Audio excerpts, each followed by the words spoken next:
See. There you go. Hello, everyone. This is a Local 100 Fightback Coalition live stream event. We're currently broadcasting on Facebook and on YouTube and Twitter. And we're coming to you today because we want to continue to shine a light on the fight of Local 100 retirees and other retirees nationwide to fight against both management and our union leaders' attempt to force retirees into a Medicare Advantage for profit scam that the whole logic of which is to attack retiree healthcare benefits and to cut costs across the board. And we're honored to be joined today by Marianne Pizzitola, who is the president of the New York City Municipal Retirees Organization. Is that correct? New York City Organization of Public Service Retirees. I knew I was going to forget the full title. Sorry about that. Um, we're we're also joined by Anita Clinton, who is a Local 100 retiree. And Anita, we lost your picture. All right. So in any case, we lost the picture for Anita. I'm sure she's going to be coming back into the discussion shortly. I guess we'll start off with Marianne. You're pretty much like the quarterback of the retirees struggle against Medicare Advantage. You've really taken. Um, uh, I don't know what's going on. I keep going in and out. okay, Anita, you may want to go out Anita, and then come back in. you may want to go out and then come back in. Okay. Okay. So, Okay. Yeah. So Anita, can you mute? I'm gonna mute her. I'm sorry. I'm gonna mute her. I'm sorry. I'm gonna mute her. There we go. Okay, there we go. Sorry about that. Sorry about the technical difficulties. Anita will be back with us shortly. She's going to sign back into the meeting.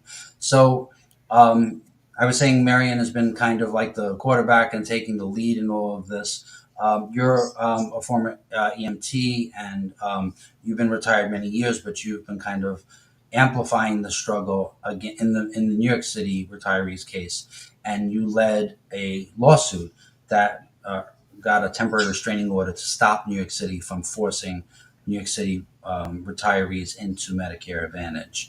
And I just want you to kind of give a sense of what that fight has looked like and how that has inspired the New York City transit workers struggle, how we've been working together to try to protect their rights because they are state workers and not city workers. So they're not covered by your temporary restraining order. So Marianne,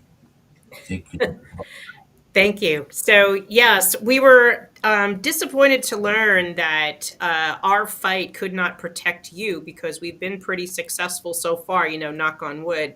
But because you are a quasi state agency, you had to fight your own fight. And so this is why your litigation now is starting, where you will have your very first hearing on January 10th.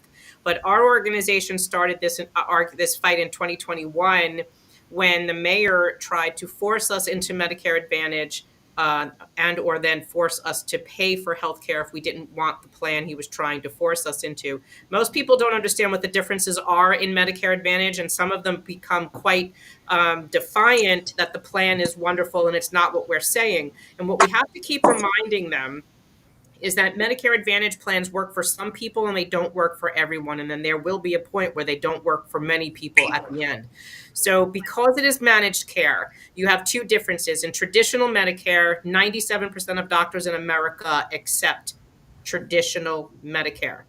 Medicare Advantage is an alternative to Medicare. It is privatized for profit, and the only way that they make money is by delaying and denying your care. They become the gatekeeper. No longer is it your doctor that makes these decisions. The decisions are absolutely made now by Aetna in our situation and yours. So if the insurance company doesn't authorize treatment or the doctors aren't in the network, either you pay or the treatment doesn't get denied. So while many people will say, oh, well, I've had it for years and it works for me. Well, that's wonderful that it does work for you. There may come a time that it doesn't. But the larger thing is to remember that as a union, we have brothers and sisters that live all over this country, and that their doctors and hospitals may not accept this plan. And that should be respected. You should understand that they should not be forced into this plan because it works for you. If it doesn't work for them, it doesn't work for them. So if the shoe was on the other foot, you wouldn't want to be in that situation where someone was saying, well, it works for me, you should just take it because I like it. That shouldn't be the option. Labor fought for Medicare Act to pass in 1965. Medicare is one of those, it's a public federal health benefit. We shouldn't be privatizing it. It is the best option for health care, and it was created for equality. This is one of the reasons why we're fighting to keep it as an option in your case and in mine. Yeah. And as public sector workers, I mean, it shouldn't be a surprise that we're against privatizing public services and benefits that we fought for, that the blood, sweat, and tears of workers all over this country fought for to gain in the first place. That's a no-brainer. And transit workers, like, do you want your jobs privatized? Like, do you, because once you pave the way for privatization of your benefits, what's to stop the agency from being privatized as well? Um, and then, the other question is, Anita, I wanted to get to you. Is your mic working here? I switched to my phone. Is this better? Much better, actually. Yeah. Okay, good. Okay, great. So, I mean, Anita, reason why we wanted to talk to you is because you're leading the fight of New York City transit retirees, and you have, taken on yourself a lot of responsibility along with your fellow organizers of TWU Local 100R, to take the lead in suing New York City Transit and suing Local 100 over their attempt to force retirees into Medicare Advantage. And part of what we want to hear from you is an appeal to current employees as to why this is their fight and why we all have to have skin in the game and why it's not a separate issue. So, Anita, the floor is yours.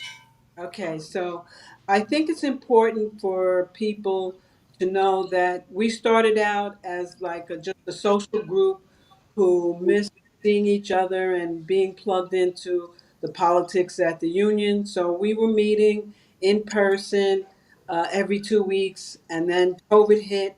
So we started meeting once a month, and then we started doing it online. And once we heard about the the elimination of the Medicare, traditional Medicare, we got really concerned, and we knew that it was not a good thing that would affect us, and we decided we wanted to do something about it. So we didn't have a lot of background, but we knew that this was a pressing issue that needed to be addressed, and so we started getting our forces together, and with the guidance of Marianne Pizzitola, who's just been unbelievable in guiding us through this whole process, um, we tried to, before the contract, let the active members know that this is not just a retiree problem. And apparently, they didn't hear the message well because the contract passed and our traditional Medicare was eliminated. And shortly after that happened, we saw the encroachment of managed care for actives for those members who are go out on IOD. So Mhm. our message has been and continues to be that what happens to us, it can happen to you. And it might take a while, it might come in increments, but the one of the main mottos of unionism is an injury to one is an injury to all. So all those members that were saying it has nothing to do with me, same member that said that and voted for the contract can go out IOD next week and have managed care and have to jump through the same hoops that the retirees are going through. And if you think it's just going to stop with the IOD, I think that people should think again. This is a danger to our health care, and it needs to be fought very strongly. Yeah, just sketching in the background of what Anita was talking about in terms of the managed care for IOD. They're forcing current employees, when they're injured on the job, to go to their doctors that are bought and paid for by management. And anybody who's been out on comp will be able to tell you that the first 30 days, which is the period when you're forced to see their doctors, has a lot to do with how successful your case is and whether your case is controverted, whether your doctors provide the right information to document your injuries. And you don't want those doctors, you never want those doctors being dependent on their future employment on New York City Transit. And that's basically what we have, what's been agreed to now. And that was also part of a previous contractual agreement that opened the door to that, which was the previous agreement. So, so as you can see, the attack is on all fronts, and we're all in the same boat, and we sink or swim together. And um, part of this live stream is trying to amplify the voices of those who are currently on the front lines, so we can begin to see where the future battles are, and we also have to try to rediscover what unionism is, because we've been so long without a union that actually believes that it's a self-defense organization for the entire class, that they've actually sold contracts. Anita can tell you this. It's apples to oranges. The hooray, ha ha ha, the teachers got screwed. Ha ha ha, we did better than them. And they pat themselves on the back for getting more crumbs than another worker got, and laughing at the misfortune of other workers. And we have to try to resurrect unionism as an institution that has sympathy, solidarity, and unity with other workers, with all of the workers, and doesn't see any division between us. So part of what we're trying to publicize is the court date that's coming up on Wednesday. The New York City retirees are trying to get the same temporary restraining order that the New York City workers have gotten to stop in its tracks the march towards Medicare Advantage. That hearing is Wednesday at 10 a.m. at the New York State Supreme Court. I'm going to share my screen so I can give you the information on that. So let me just do that quickly. Share screen. There we go. Yeah, I just wanted to touch on something that you had said, because it was Gates who basically was telling members that if the other unions got a worse plan than we did, it was not our problem. And I Yeah. just, for a union leader to talk like that is pretty anti-union. Yeah. And it's it's like saying, oh, they're going to get screwed, so we don't have to worry about that because we have something a little better. Yeah. But what people need to understand is that with these managed cares, they're corporations, their bottom line is profit, and so they can change the rules at any time. So you might be happy with your managed care at the moment, Mm. but it can change in a heartbeat and change for the worse. And Yeah. that's what's important about the Medicare Advantage plans. You're absolutely right, Anita, because in traditional Medicare, you would basically need an act of Congress to change the current plan as it is. It's been in its current form. There's no prior authorization other than for durable medical goods. There's no one in between, no gatekeeper between you and your doctor. However, Medicare Advantage plans are negotiated plans, so they can change when the contract provides. So if your contract is 3 years, like in the New York City contract, for example, it was like a 5.5 year contract, and the unions could renegotiate the prior authorizations every 2 years, which means they could make them worse if they wanted to than they currently are today. So we always kept saying, you'll be in the honeymoon period because they want you to be in it and be happy and encourage other people to go into it by saying, hey, look, it works for me. And then after the honeymoon period is over, things get a little bit tougher and you'll experience more denials and delays of care. So absolutely right.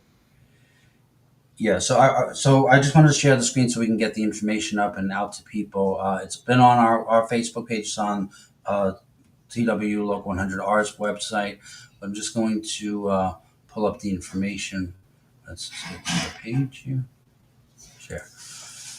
All right. So Well, while you're doing that and getting it up, yeah, I'll do it verbally. It is at 111 Center Street in Manhattan, and you'll be looking for got you. Justice Ali. ALLY, Justice Ali, and court starts at 10, but you really should be there at 9 because you're going to have to go through security and pack that courtroom. We hope to Yeah. see a lot of people. Okay. I'm sorry. The information is now up on the screen. Can people see it? Can you see it? I am just still seeing us. Oh, okay. Let me see. Oh well, I guess that's not going to work. All right, but we will put the link in the comments on the live stream. I'm still working out the kinks on my screen sharing. So it's 111 Center Street. This is New York State Supreme Court, and we'll send you the exact room or section you have to go to. But as Marianne was saying, you do want to get there early. You got to go through metal detectors, and it's a court. It's going to be busy, and we want to get as many people in to be witnesses to what's going on. I'm just going to. I just got to send somebody the link. Is Lloyd joining us, Lloyd Archer? Because he No, said, no. I sent him the link and I asked him, is he joining? He said he just is watching. oh, okay, all right, fine. So I want to know whether I need to send the link. Okay, so just getting back to this whole idea of unionism as I fight for my members and my members only. Let's Right. remember they're not even fighting for their members. They push divide and conquer within our own union, dividing departments against each other, having us fighting for crumbs, and the bosses running to the bank.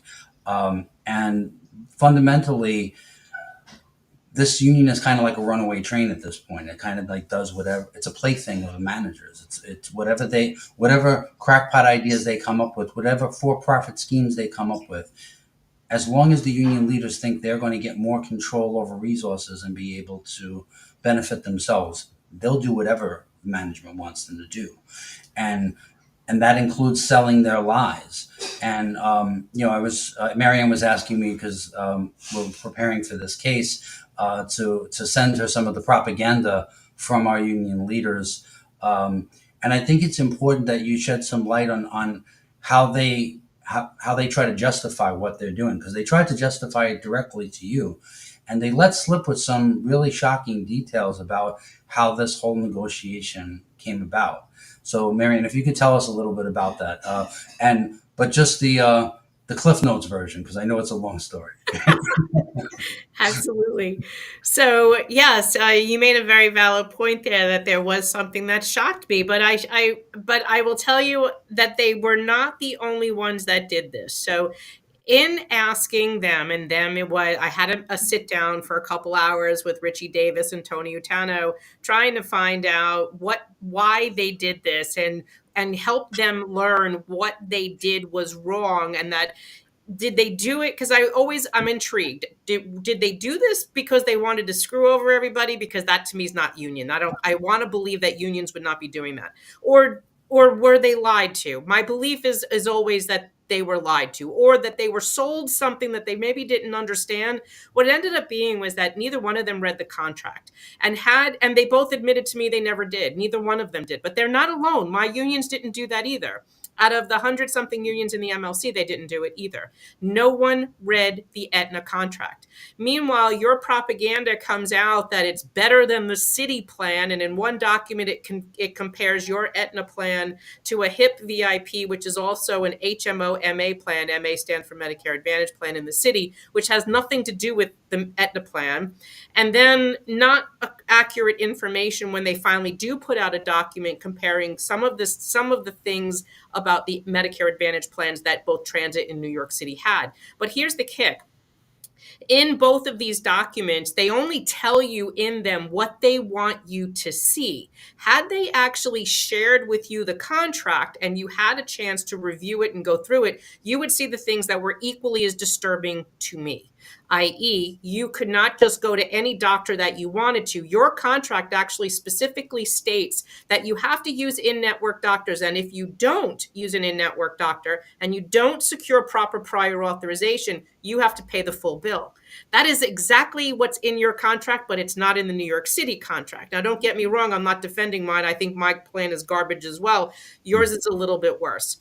The network is a little bit different. They kept insisting with me that because Aetna, and this came from your comms director at the time, Peter Donahue, that Marianne doesn't know what she's talking about. Aetna paid for transit retirees to go to Memorial Sloan Kettering in as of October 2023. 127 people in option 2 went to Memorial Sloan Kettering, and Aetna paid $1.2 million.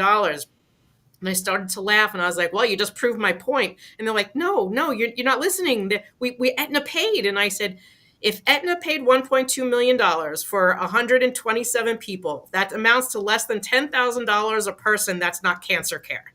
That's consultation. And so if you follow the videos on the New York City Organization YouTube channel, I was literally on the phone with Aetna for 2 hours last week, trying to get them to answer one question.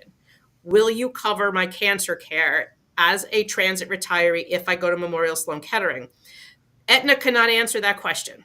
And even though Memorial Sloan Kettering was the call before that, which is also on YouTube, that said, well, we'll accept the plan out of network.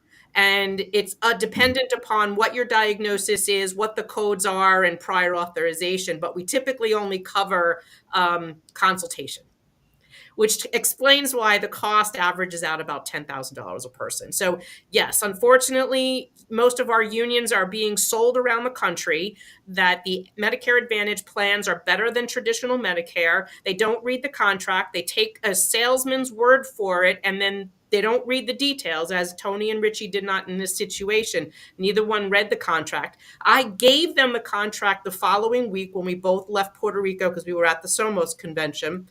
I gave them the email. I even forwarded it to their secretary. I highlighted pertinent parts of the contract, but at no time did either gentleman get back to me. So that's what I could tell you, that they never reviewed the documents. And I gave them a folder full of factual citations and sources like the Office of the Inspector General, the DOJ, Reuters, Kaiser Family Foundation, all factual bases about how Medicare Advantage plans are a diminishment of benefit to traditional Medicare. Yeah. Never heard back. So I tried. No. Well, thank you for that effort, but it's unconscionable to think that they would accept a contract without reading it.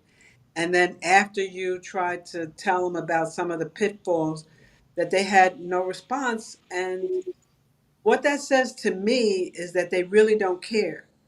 And during some of the shop gates to get members to approve the contract, Richie Davis constantly said, because I guess he was anticipating the negativity, that the health stuff would not affect anybody in the room. In other words, not the members. Yeah, And us versus them.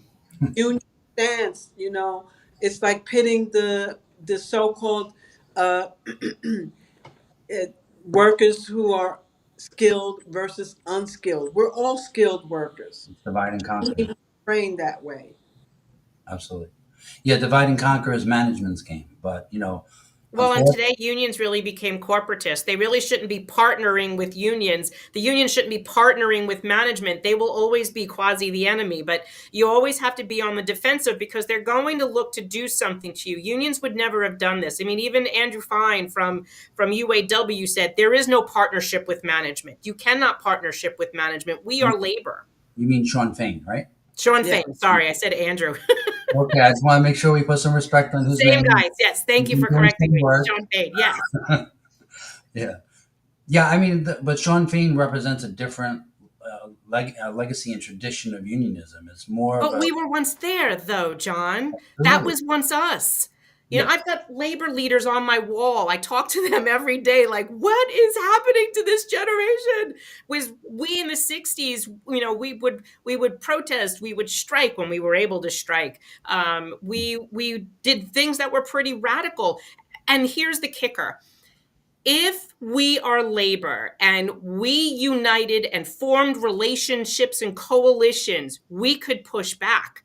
But the whole divide and conquer now is within those same coalitions where one union's like, I got mine, you worry about yours. That shouldn't be that way. Yeah. Not at all. Not at all. Yeah. Well, we've actually, I mean, the problem is that they've bought into the Democratic Party, logic that it's about access.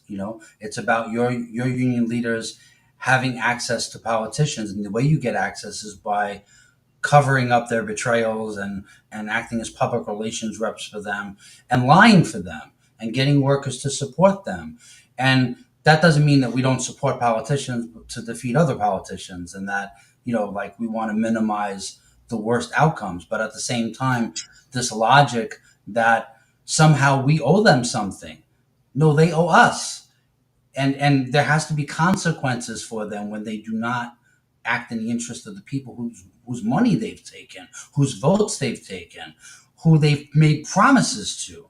When they make promises to management, they deliver on those promises because they know there's going to be consequences for them if they don't. And that's part of the problem is that it's like a child. A child doesn't do what you want them to do unless you develop a structure. They need to have some kind of discipline in their life. Well, we need to provide discipline for the bosses, or they're just going to be doing whatever the hell they want. And same thing goes for politicians, because the politicians are representatives of the bosses because of the way the political system is, where they literally accept bribes to vote a certain way. They literally accept legal bribes in the form of campaign contributions to be the servants of certain industries, of certain billionaires, etc. So And I thought the I'm thing sorry. is happening with the union leaders. Pretty much the same exact thing is happening. They're not there to do the right thing by their members. They're there because they're off the road. They're not doing the job that management hired them for. They're making big salaries. I don't even know at this point if the union leadership at Local 100 has the same health care coverage as the members. I remember when we took office, um, the the incumbents had a whole separate medical coverage that was different from the members. And when we took over, we got rid of that. And I don't know for a fact that that has not returned. And it's really sad to see union leaders just out for power and privilege rather than doing the job to protect and defend the members. Yeah, and I think Anita, the other thing too is that like when we face this kind of situation where our own leaders are selling their own members into for-profit scams that they didn't even read, um, it's hard for members to see hope, right? And I think that we need to kind of sketch out that it is possible for things to be different. It is possible for us to be the kinds of unions that we can have self-respect and pride in. But it has to be the kind of unions that where the members lead the train, where the members are in charge of through their own democratic agency in determining what kind of union we need to be. I think UAW begins to sketch out some of that because if you see, they didn't even strike all of the big three. They didn't even strike all of the warehouses. They struck the places where management was weakest, the places that would hurt management the most, and where they were strong, and they amplified and were able to show their strength, and that changed the whole balance of forces. There are places in UAW where workers got paid every day they were out on strike. That's how much of a crushing victory it was. That's how much they inflicted their will upon management. It's sad to say that we have to unfortunately organize ourselves right now, and this is part of what Anita and other retirees are involved in right now. Is they shouldn't be in this position. The union should be providing lawyers to defend members and to defend their rights. They shouldn't be agreeing to these things in the first place. But steps of independent self-organization can show workers that they do have power. It should show active members that if retirees have the ability to organize, that we should be able to do the same for ourselves. And also, I think that active workers need to think about the fact that for 25 years, you have been the victim of bloodthirsty bosses who let 170 plus members die during COVID and tens of thousands of them be infected with this potentially deadly disease. And they want your reward in retirement to be forced into poverty pensions and to be forced into not knowing whether or not the care you need is going to be covered. If that's not a wake up call for you, I don't know what else to tell you, because that's your life, that's your future, and people need to understand that donating some money to support legal representation for these retirees is a life and death question for you and your retirement, is a life and death question for the future of our class. I mean, let's not kid ourselves. You have outright fascists walking around wanting to take the reins of power in this country, white supremacists, people who don't even want us to talk about racism, don't even want us to talk about, class issues, um, sexual orientation, all of these things. They want to closet everything. There's a new McCarthyism coming out in this country in terms of the kind of terror they want to rain down on anyone who uses basic democratic rights. We need to know what time it is. And we need to know that it's time for that we can't count on anybody but ourselves. It's our class's ability to collectively organize itself that is the hope for all of us. So we need to stop seeing the divisions. There is no division between me and Anita. There's nothing that's good for Anita that's bad for me. You understand that fighting for her rights is fighting for all of our rights, and vice versa. Well, and that's you as an active identify that Anita's position is your future. One of the things that's happening with your union and mine is that they are being convinced to sell off or privatize retiree benefits for their as a cudgel, basically using healthcare as a cudgel for healthcare for bargaining in your collective bargaining agreement, value in your collective bargaining agreement. So what they were basically convinced was to sell off your choice of your traditional Medicare and CPPO for about $72 million a year to use in the last round of collective bargaining so that you got your bonus and a raise.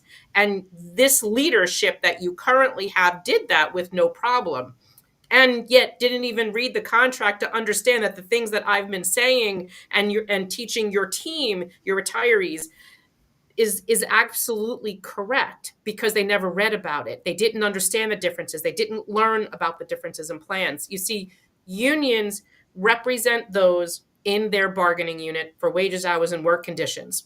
You are in the TWU 100 bargaining unit. Anita is not. The union doesn't represent Anita. Anita's not in the union, and she doesn't have wages and hours and work conditions. But the union always, until now, protected her and her benefits because they identified that what she has was earned by the people before and would be basically a deferred benefit for you when you got to retirement. And because there is no union representation of a retiree, it was up to the union to make sure that they stayed protected. Because once you open that door, bad things will happen. Today, it's privatizing your health care. Tomorrow, it'll be changing spousal benefits or Medicare B benefits. It sets a bad precedent. It was a no-go area for decades until now, and that's got to change. Labor needs to recognize its power, and it should stand fast, united, and not sell off retiree health care benefits. The UAW learned this. When the UAW was having financial trouble and needed restructuring and was saved out by federal bailout, one of the things the unions did was sell off the retiree health benefits, thinking that they would eventually get them back. That never happened. This contract settled. They didn't get retiree health benefits back, and they're probably not going to. The other thing that they did fix, which was a smart thing, is that they recognized that tiered healthcare is a bad move. And what do I mean by that? They had new hires, your younger employees, union members, have a diminished benefit to those more seasoned unionists. And finally, they gave up tiered benefits in this contract. Now you come on the job, you get the same benefits as the guy that's been there for 20 years. And that's the right way to do this, because just because you've got 5 years and I've got 20 doesn't make you any less of a valuable union member than me. Yeah. Amen to that. Yeah. Amen. Also, an eye for an eye leaves the world blind. That's where that leads to. We cut each other's throats by doing that, and that kind of cutthroat negotiation is why we feel weak, because we have tremendous strength. I mean, part of what UAW proves is like, and I don't want to prettify, like there are certain things they didn't win in the contract, and there's a lot of work there to be done, but it is an historic victory, and it didn't take it came from kind of out of nowhere. It just took a little bit of organization because of their place in the economy.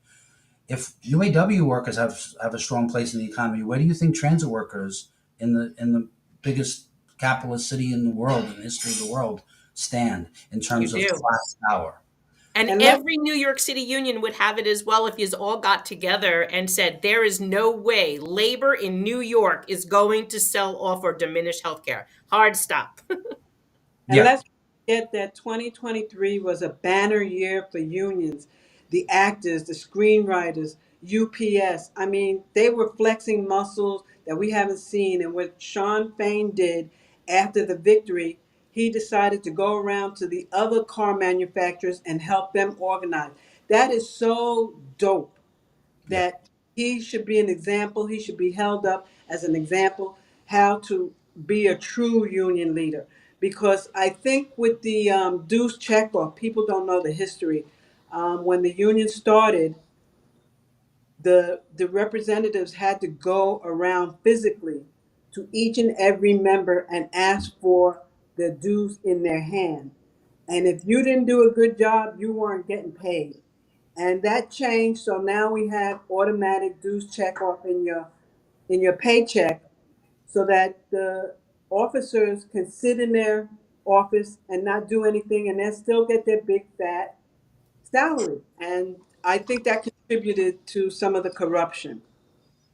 Yeah, I just want to take some time out and make sure to get out this information about the hearing on Wednesday. So let me just pull up that information so at least I can see it and read it out. Okay, the fight for our right and the 14,000 retirees to keep traditional Medicare fill the courtroom January 10th, Wednesday, 9 they're saying 9 a.m. It starts at 10 a.m., right, Anita? Yes. Okay. State Supreme Court, 111 Center Street. IAS Part 16. You can take the 456 um, JZ trains to Brooklyn Bridge City Hall. You can also get there by numerous other train lines. Um, we need to see rank and file TWU Local 100 members there, as many as possible, to show solidarity with these retirees. I'll be there, and we're encouraging any transit worker who has the day off or is able to make it to help us fill that courtroom. We also need members to donate to help in terms of building a collective self defense. Um, these court cases do not come free. Nobody's doing this pro bono. To get the kind of lawyers that you need to actually win these cases, and believe me, these cases are winnable, and we know they're winnable because the New York City retirees won on a lot of the same basis. There are differences, but the bases are very similar in terms of the kind of court case that we need to fight. You can donate. You can go to the TWU 100R Facebook page, or you can also do it by PayPal. There's a link on the website for PayPal, and you can also donate by Zelle. You donate by Zelle by using the TW100R email address. It's TW100R at gmail.com. But if you go to the Facebook page, there's all the information about donating to this collective self defense. We wish this wasn't the case. This is not preferable to have to crowdsource a collective defense and legal representation. But if we continue to not have any answer to the fact that our unions and management will engage in illegal activities all over the map and shred our benefits and sell them off to the highest bidder, and privatize things that members in the past fought for and died for to win, the future is going to get very dark for all of us. We have to understand what time it is, and nobody is going to save us. We are we're the savior we're looking for. We're the rescue that we need. We have to rescue ourselves. Our only power as a union, as workers, against bosses who are billionaires and who span the globe in terms of their power, is our numbers, our strength, our unity, our class power, our ability to inflict our will upon bosses who don't give a shit about our lives. And people who think this is a personal attack on Richie Davis or on Canelo Gomez or any of these leaders, that we have some personal bone to pick with them. I would prefer to never think about these people ever again in my life. Like, I don't care about them personally. It has nothing to do with attacking them. It has to do with what their actions say about our character as a union, what their actions visit, the kind of horrors their actions will visit upon our members in terms of loss of future benefits. And it has to do with having self respect. I don't respect those who don't respect me. It's a matter of valuing yourself, your life, your community, and your right to live with dignity, not just now, but in retirement and when you're on a fixed income and when you're at your most vulnerable. If we don't organize a collective self defense to stop that from happening, who will?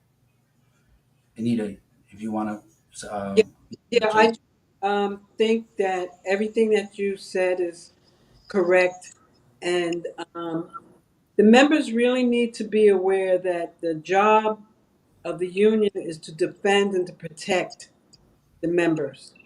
And when they stop doing that, they have stopped doing their job, and there need to be consequences for that. And we know that sometimes members get frustrated, they get a little numbed out and apathetic, but the formula to have a corrupt administration when members don't care anymore and they're not plugged into what's happening. We have to pay attention. We have to fight back. We need to be vigilant, and we have an election coming up, and people need to start paying attention. There needs to be a massive education to show what members, especially the new people, what good unionism looks like. A lot of people come onto the job and they think, oh, management just gave me this. No, everything was hard fought.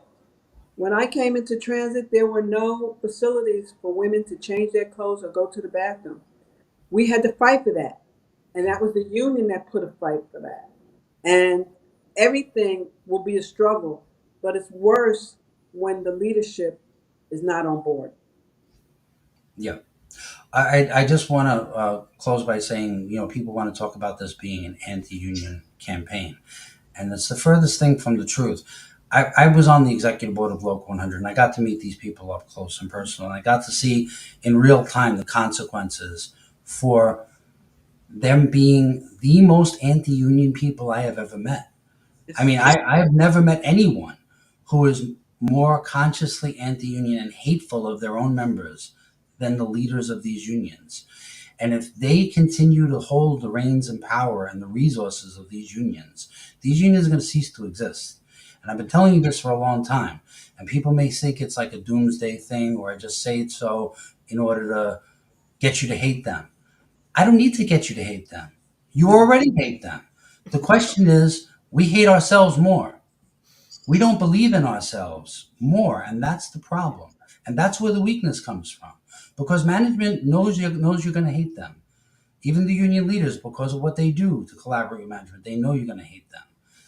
But the question is, when are we going to stop hating ourselves, and when are we going to believe in ourselves, and we're going to organize our own power and begin to show ourselves that some kind of world is better. A better world is possible. That we can fight to change the conditions, and that we can discipline our own leaders and we can discipline the bosses, but only if we believe in ourselves and only if we use the one power that we have, which is our unity, our numbers, and our class power. And your voice.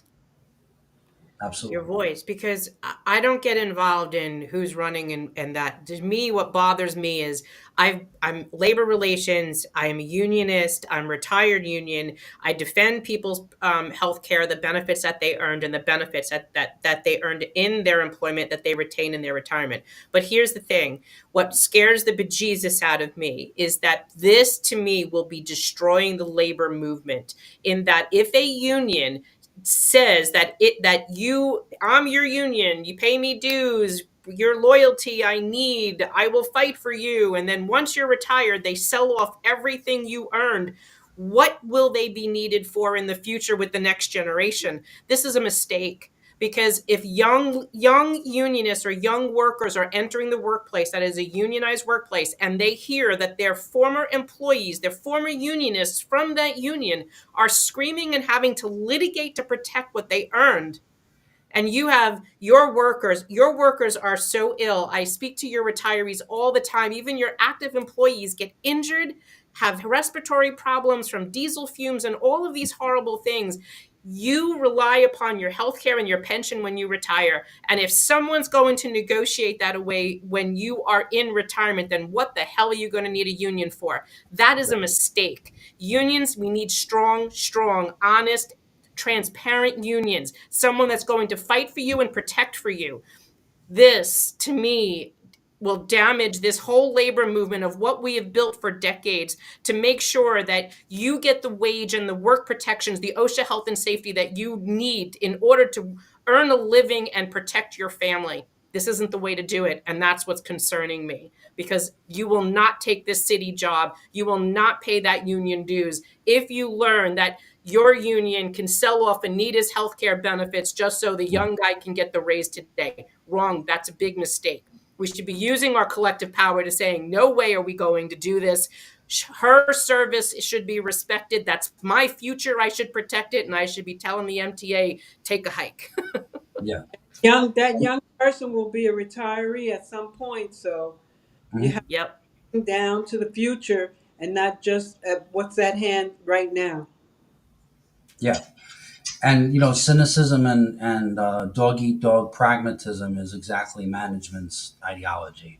It's the idea that this is the only way things can be, and that It's not. They're this, trauma bonded. They're literally they're told that the only thing you could do is this level kind of bargaining where you have to give up what you've earned.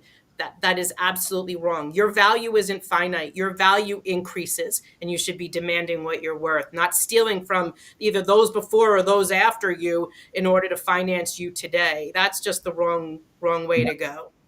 Also, I just wanted to bring attention to the fact that there are multiple fronts in every battle. It's not just union elections. It's not just the court battles over Medicare Advantage. It's also holding political leaders accountable. And I know that Marianne is beginning to open up that front in terms of trying to demand voices that actually understand that these are not These are not entitlements. When they talk about entitlements, you're goddamn right we're entitled to them. We pay for them all of our You earned goddamn them. life. We earn them, and we need politicians in office who know that there are consequences if they won't stand and fight with those who are most vulnerable. And so Marianne is beginning to organize that, and it's important that we understand that political action is has to be motivated by a collective self-defense for all of us, and not by I give you money and then I got to tell everybody how great you are. I don't understand how these union leaders do political action. They told people to vote for Cuomo because Cuomo was going to reform Tier 6. And then he gets elected. He says, suckers, I'm not going to do it anyway. Thanks for the votes and the money, morons. And he does he does whatever he wants. So in any case, we have to think about political action in a different way as well. It's another dynamic that we need to be involved in. And that doesn't mean that we sell ourselves to politicians. It means that they work for us and that there are consequences if they don't provide real action to defend our benefits and to defend Yeah, our way. because you live in the city. Most of you live in the 5 boroughs. Your city council members have not taken a stand, the majority of them, in the New York City fight. Now, we have a statute that's supposed to protect retiree health benefits or protect benefits for equality across the board of what the city pays up to. But of the 51 New York City Council districts, only 18 people got onto our legislation to protect retiree health care, not the full 51. Our bill died in December, and we are bringing it back. But this is your future, too. So we do have a city bill coming back. We have a state bill and a federal bill as well to prevent diminishment of a health benefit. But if you live in the 5 boroughs, you should be pressuring your city council person to be protecting this one issue, because traditional Medicare is a Democratic talking point. It is a Democratic platform position that that you'll see, like even last year's State of the Union, where the president was teasing the Republicans that they're trying to destroy Medicare, and they all started yelling and screaming. You can't say that you're a Democrat in protecting traditional Medicare or protecting it from privatization or protecting retired union workers when you are allowing the mayor of New York to privatize 250,000 people into Medicare disadvantage plans. This is a travesty, and that is a Democratic talking point of protecting Medicare. Where does your New York City council person stand on that? And that's part of your political action. That's what we've taken on, because that's how I think we first met. Was you guys came to my rally in like April of 23, one of my city hall rallies, because I was holding them monthly at that point. Yeah, absolutely. One thing I want to leave some for the active members is that they are deducting from your paycheck for Medicare, and you should be upset that now you're paying for something that your union says you don't deserve. You Yeah. should really think about that and be upset about that and try to change it. And the other question, Anita, is that Medicare deduction is for the 80% and the not for the 20%. So if they privatize the 20%, what do you think they're going to do with the 80%? They're going to come for that too. And Absolutely. you know, I mean, think about who populates the United States House of Representatives right now. Who populates the Senate? You got some real reactionary, white supremacist, race. Old people. Oh, yeah. So um, the union, by agreeing to these things, is kind of paving the way. It's going to be talking points for Republican right wingers later. Well, the unions agreed to this. They loved it. They thought it was great. They said there's no diminishment of benefits, and they're going to use that as talking points to attack the 80%. So it's never just the attack that's coming right now. It's how it impacts the future. Well, and And remember too, the reason why they want to do this, their talking point is because it's federally funded. That was what came out of your union propaganda. Yes, Medicare Advantage is federally funded, but it is privatized. And what does that mean?